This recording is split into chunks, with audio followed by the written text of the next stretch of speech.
Hello and welcome to Saird's Audio Fanfictions. I'm Saird. Thanks for tuning in.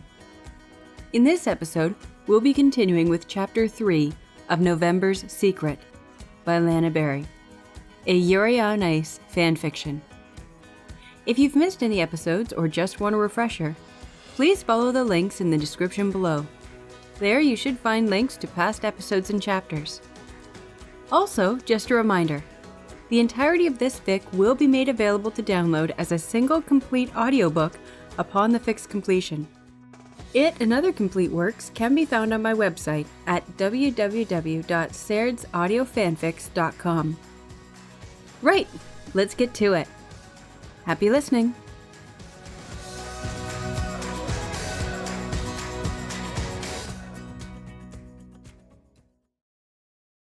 Chapter 3 Worldwide. Yuri wasn't sure when it was that he became the center of attention. He supposed it was after he won the Junior Grand Prix final. There was an eruption of media attention, cameras flashing in his face, journalists demanding interviews, other skaters trying to get close so that they could learn more about him. The internet going wild with theories on just who he was. It was quickly found out that his name was a persona. The world searched for him, but there was nothing to tie Yuri Katsuki to the man that the world saw. The only tie they had was that he was Japanese. And before Yuri knew it, he was one of the most spoken about ice skaters, just under Viktor Nikiforov himself, the man that Yuri had still been unable to see. It came close, once or twice, during skating events. But there were so many people, so many cameras, and Yuri found that his persona didn't quite stretch that far yet. He was still nervous to speak to his idol, with or without the mask. His admiration for the man had grown and grown over the years, with each performance he gave, settling something deep inside Yuri's chest. He would watch with bated breath and wonder, again and again, how the man could be so vulnerable, yet still so sure of himself. Yuri had gotten better at being Ren.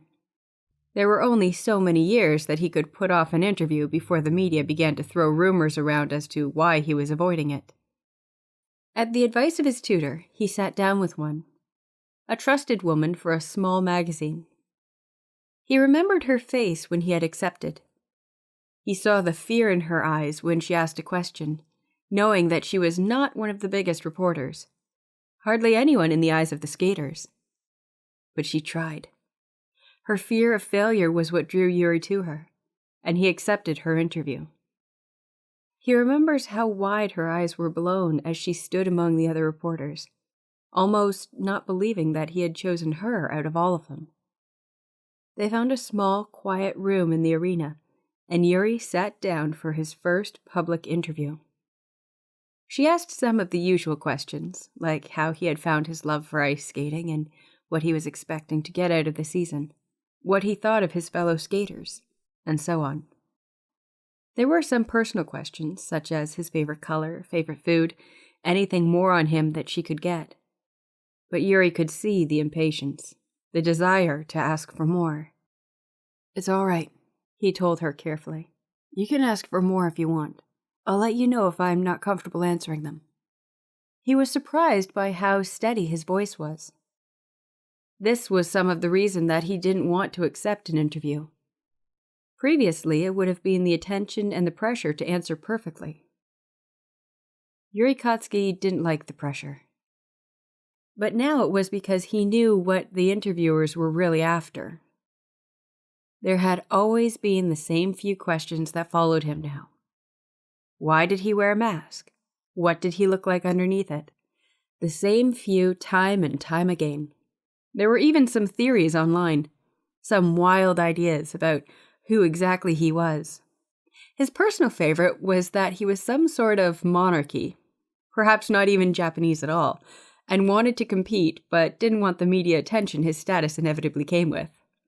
Then there were some of the smaller ones, such as that he was a victim of a heinous fire as a child, and he used the mask to cover up the burn scars. There were a few that suggested he had no face at all. She looked a little hesitant, as if even she was unprepared to ask such personal questions, despite her job basing its foundations on it. But she gave a firm nod and asked the first. "You are perhaps one of the only skaters on this level that doesn't seem interested in the media attention. Some have claimed that you use the mask to actually seek it, but then you refuse all interviews and don't want pictures for magazines or newspapers. Why is that?" Yuri had to admit that he was a little surprised by the tame question. He expected her to jump straight to the issue of the mask and question that. He answered honestly, "Because I don't do this for the attention. I love skating. It's a part of me that I don't think I could ever be apart from. The media attention isn't the focus of this for me. I'm lucky that I'm actually good at this sport, and that I can continue my love for it on a competition level and get paid for it. And I would continue to do it even if the media didn't know who I was, and I was just a name." What does skating mean to you? Yuri had thought about this for years. It means confidence to me. It means peace, calmness. A space where I can go when everything else is feeling like too much. If I've had a stressful day, or I'm upset, all I need to do is put on my skates and take an hour for myself to just enjoy it. It clears my head. Every time I'm on the ice, whether that's in competition or out of it, I feel like I can do anything. She nodded and wrote something down on her notepad.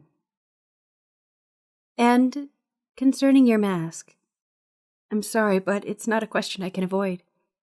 Is it a statement? Is there something you're trying to say with it? Yuri hadn't thought of that aspect before. A statement? What sort of statement? She hesitated, her eyebrows knitting together in thought. There are people who believe that you're trying to be anonymous for a statement, coming up with a persona and avoiding media attention for a meaning. They think that you're trying to express that people shouldn't be interested in the person, but rather their skating, and to build their opinions on that. Yuri felt like laughing. That sounded so much better than his own selfish reason. He shook his head. No, nothing so complex. While a statement like that could do some good, my reasons are a little more selfish. Are you willing to tell us? No, I'm sorry. I'm not ready to say anything so personal. Not only that, but it would completely undermine what it was that he was trying to conquer. If he went so far as to tell people that he was avoiding his own failures, then they would look out more for them, and the mask would be useless. He wasn't ready for the world to discover his mystery yet. Her face dropped a little, but she nodded and didn't press. That is something that Yuri could admire. With a smile she couldn't see, he said, "But if one day I am, you would be the first one for the interview." Her eyes lit up. A dusting of pink lined her cheeks, and he could see the scenario playing through her mind. If, in years from now, when Yuri was ready to settle down, a career of mystery behind him, he would sit before her as he was now and answer all of her questions. Perhaps he would even allow a camera, the grand reveal of his face to the world. But he wasn't ready. The idea might have sparked excitement in her, but it only made the anxiety grow within him. Maybe one day, when the thought didn't make him so scared, he would. When he was ready to retire, or when he was surer of himself. But not before. It would destroy all of his hard work, years of building himself, and could cost him his love. The interview continued, but many of the questions were ones that Yuri wasn't ready to answer. It came to a close, and they shook hands before they went their separate ways.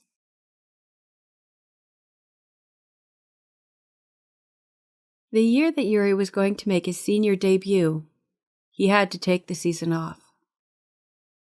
They had been practicing, and he was being pushed as hard as he could to reach a level he thought was good enough.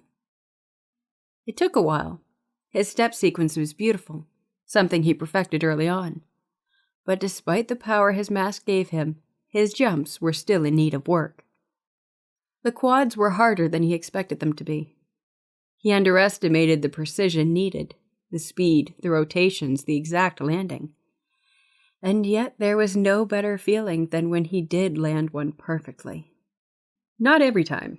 Sometimes he touched the ice. But he was always quick to get back up. He tried harder and harder with each passing day to be able to say he was proud of how far he had come. One day he was going to be in the Senior Grand Prix final, and he was going to see Victor and get the chance to speak with him. But before that, he needed to actually get there. The question of his readiness was not the thing that held him back for a season, though. As they were preparing, something went horribly wrong. His tutor was driving back.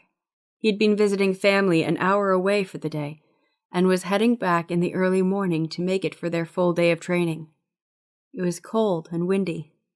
There were weather warnings. The road was slippery with surface water, even some patches of ice. Black ice. Yuri waited in the ice rink, warming himself up, just as his tutor had told him over the phone to do. It wouldn't be long before he arrived, and Yuri wanted to make sure that his muscles were properly stretched and ready for a grueling day of training. He thought for a moment about what this season would mean. There would be many in the senior division that were waiting for him. There was pressure for him to perform as brilliantly as he had before. But this time there were so many older skaters that had years of experience. He wondered if he would pale in comparison. Perhaps this time his mask wouldn't work, and he wouldn't be able to slip into his persona of Ren Himura. And yet the thought didn't worry him. It was still working now. It would work later, he assured. Yes, he would be with people who oozed confidence, who knew the competition like the back of their hands, that wouldn't see him as much of a threat. But that didn't matter, because he loved what he did. If he failed, he would only lose Ren's reputation, not Yuri's. No one knew him. His tutor was late. He was never late. Perhaps the traffic had been bad. But as the hours rolled by, Yuri became more and more worried. Yuko was there assuring him that everything was going to be all right. But he wasn't so sure. The wind was whipping outside. It looked dangerous. He tried calling the man. It went straight to voicemail. Yuko said he wouldn't pick up if he was driving. But his family was only an hour away. Why would he still be driving? Perhaps his car wouldn't start. Maybe his phone was dead. Anything could have gone wrong, Yuko said. Yuri agreed. Anything could have gone wrong. But the scenarios going through his head were darker than Yuko's. His tutor never made it to the training session. It was late in the day, just as Yuri was packing to head home with the intention to call the police, or perhaps find his family number to see if he was still away, that someone found him. A policeman was standing in front of the ice castle. He asked if Yuri was the man's student, and when Yuri nodded, he saw the man's face fall. He took a while to give the news that Yuri was dreading. "I'm sorry, but Sato-san was found a few hours ago. His car was buffeted by the wind, and we believe he hit a patch of black ice or surface water, and he collided with a tree. He's in critical condition in the hospital." He hesitated again, his eyes glancing away from Yuri just for a second before he turned back to the boy. Pity shining so plainly. "I think you should go and see him, to say your goodbyes." He didn't listen to any more. He was watching the man's face, seeing his lips move, and on some level he knew that he was asking questions. What they were, he wasn't sure. He felt like he was calm on the outside. His knees weren't buckling. His hands were at his sides, unclenched. He wasn't crying. But on the inside, he was a wreck. His heart was hammering against his chest. He felt his throat clench around his words. And he felt sick. He wanted to scream. The man that had made him into everything he was now. The one who had accepted his strange need to wear masks. Who had accompanied him to every competition, supported him, helped him grow, was dying.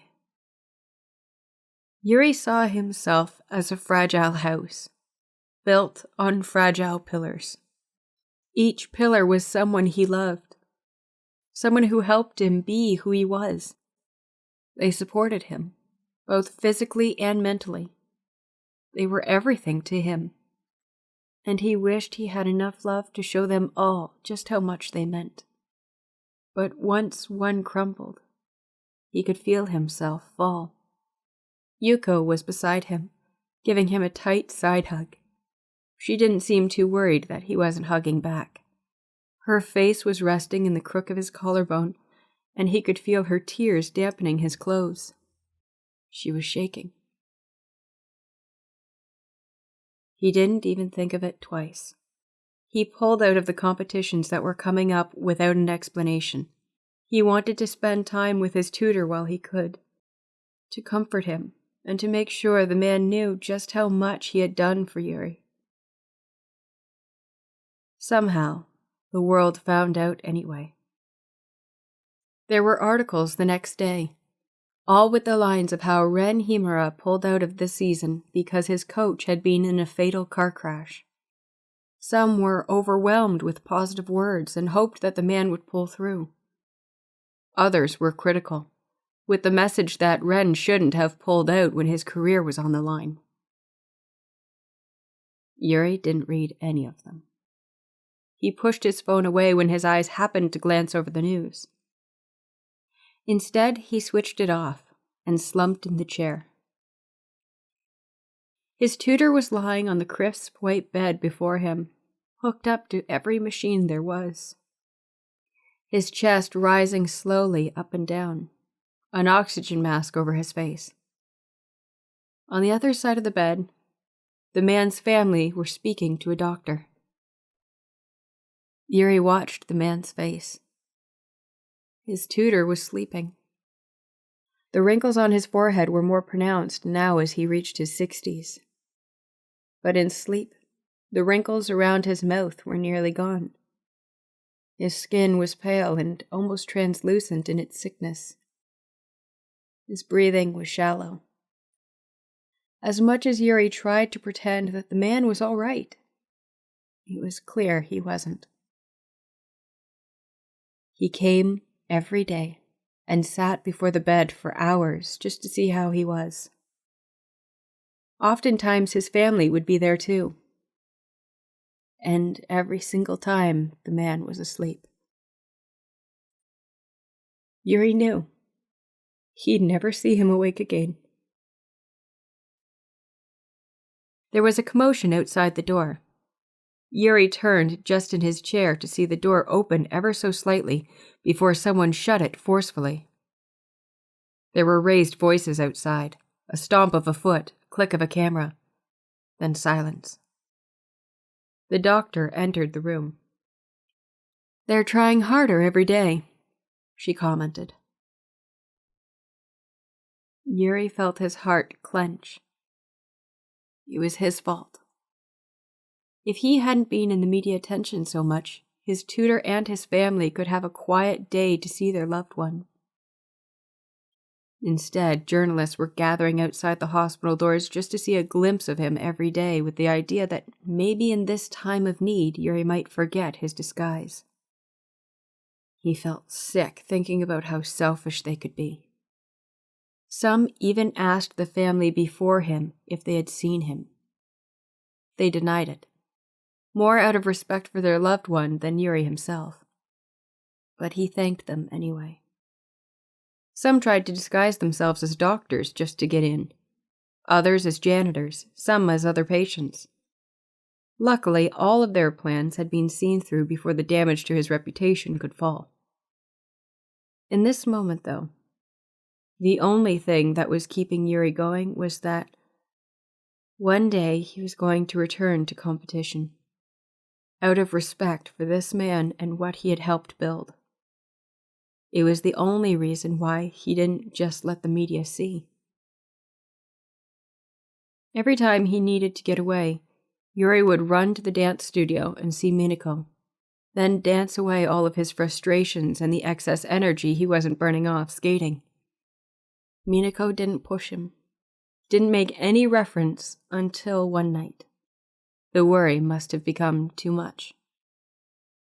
"Are you all right?" she asked into the cool air.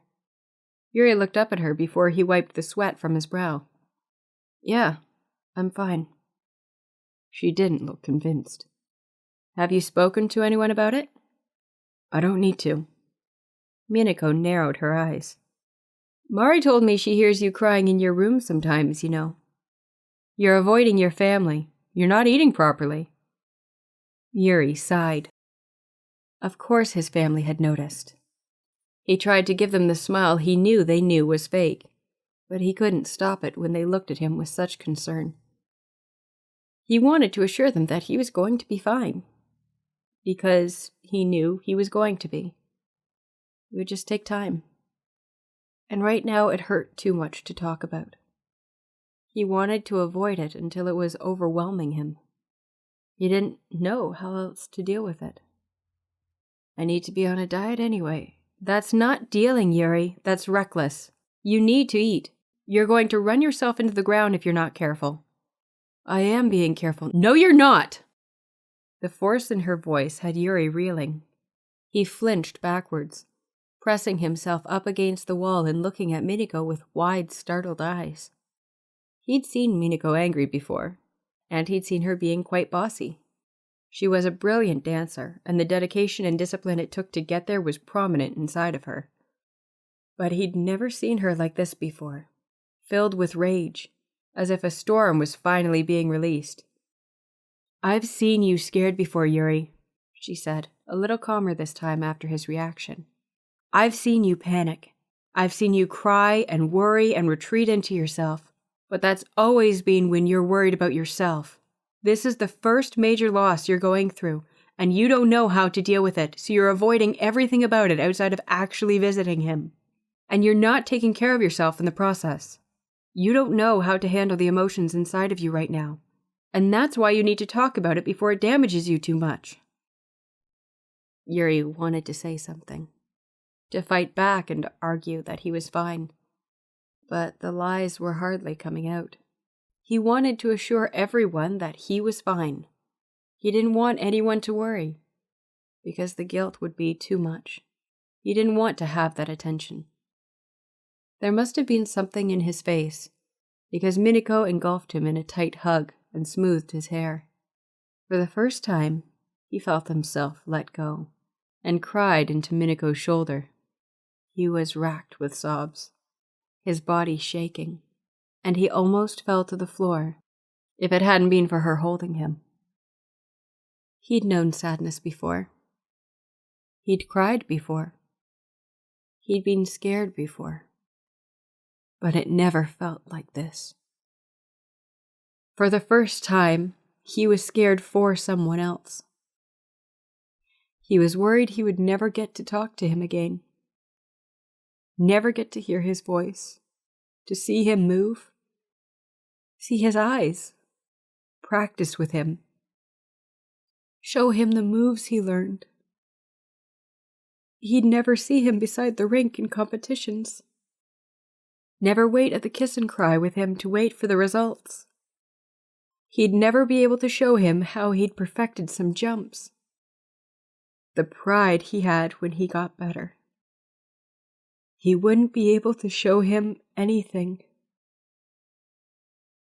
By the time he stopped crying, he had a headache and wanted to sleep for a week.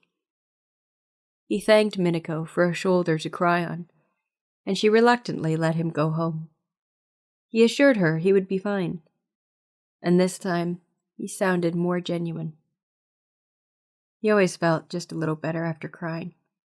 It was like he was finally releasing the emotions that had bottled themselves up.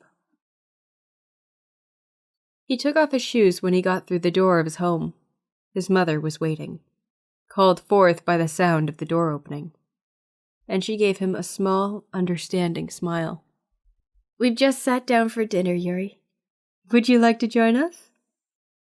He wanted to say no at first.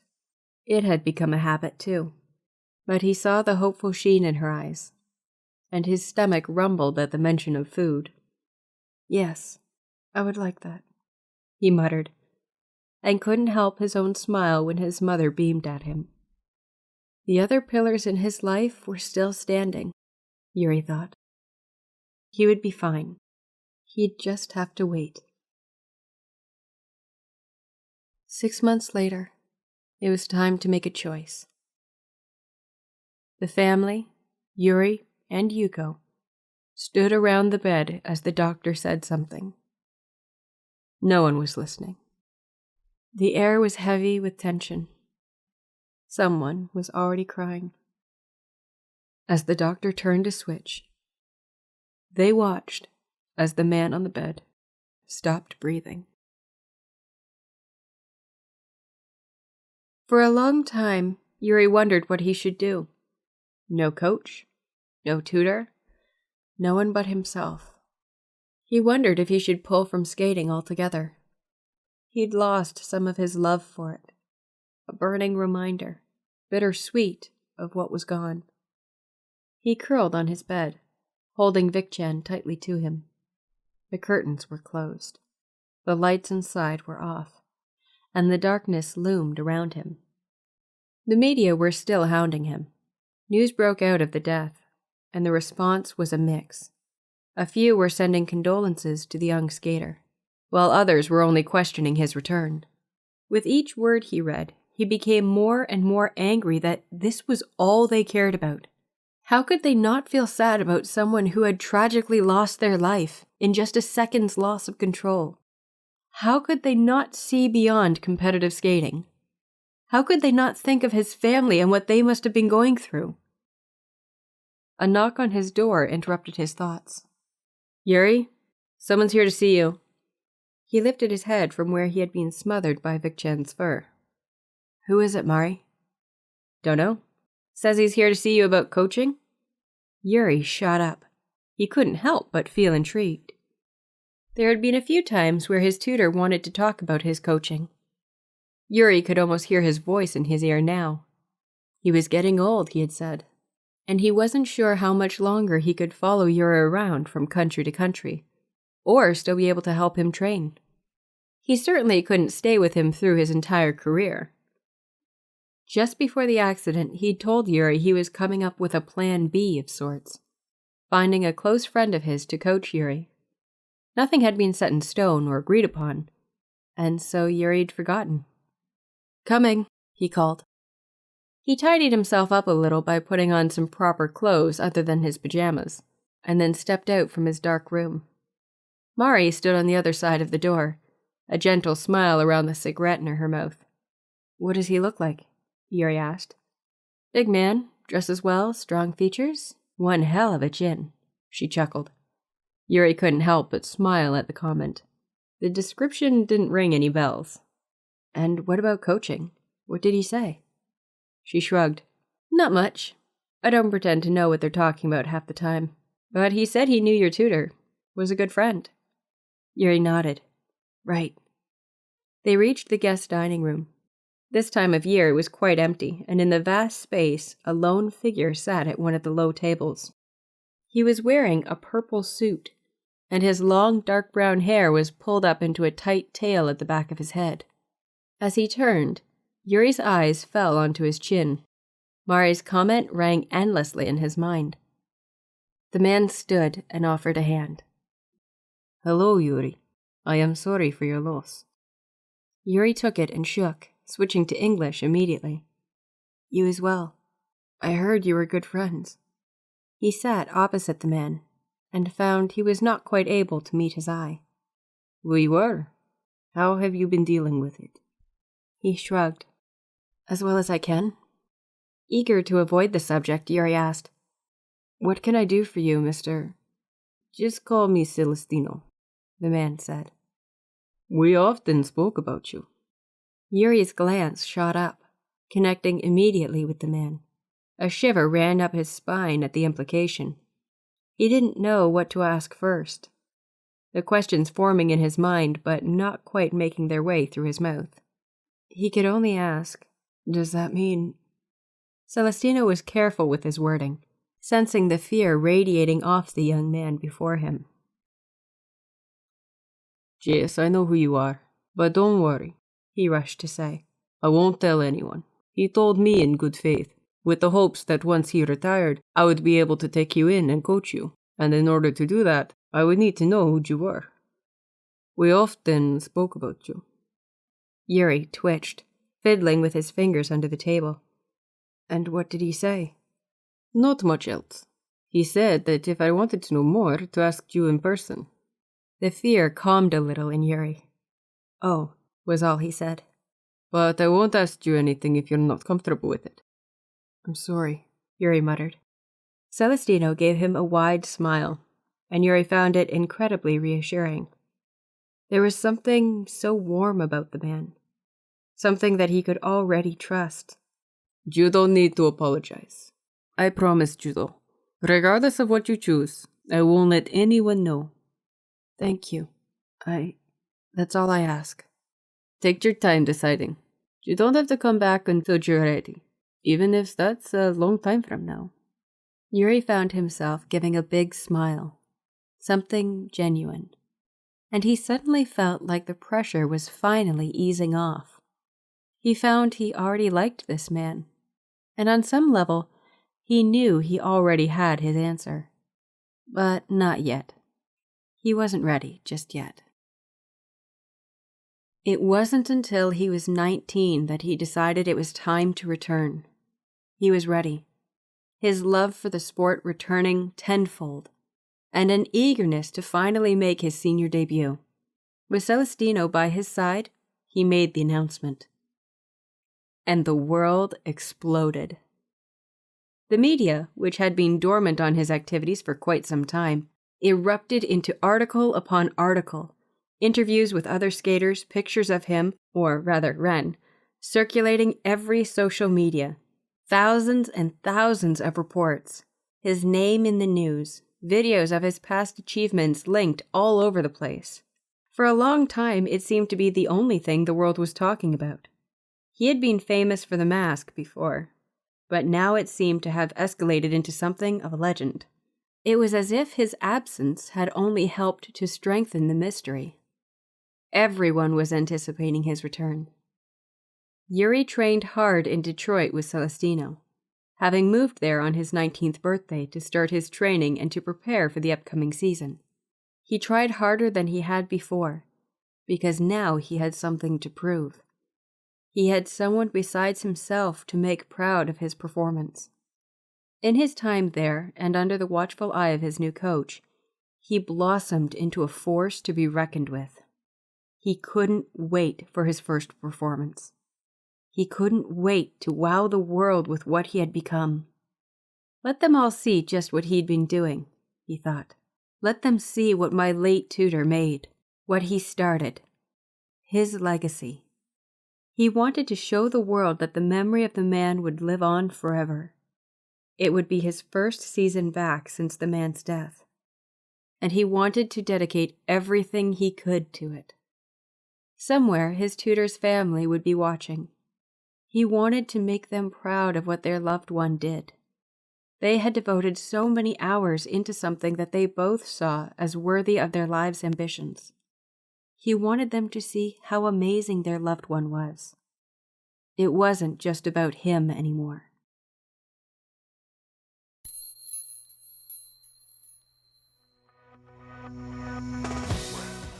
Well, that's it for this episode. This has been Chapter 3 of November's Secret. Written by LanaBerry. Narrated by Serd. Theme music Spirited Away by Guillaume. Thank you so much for listening. If you'd like to read this fic for yourself, please check out the story link in the description below. Till next time, happy listening.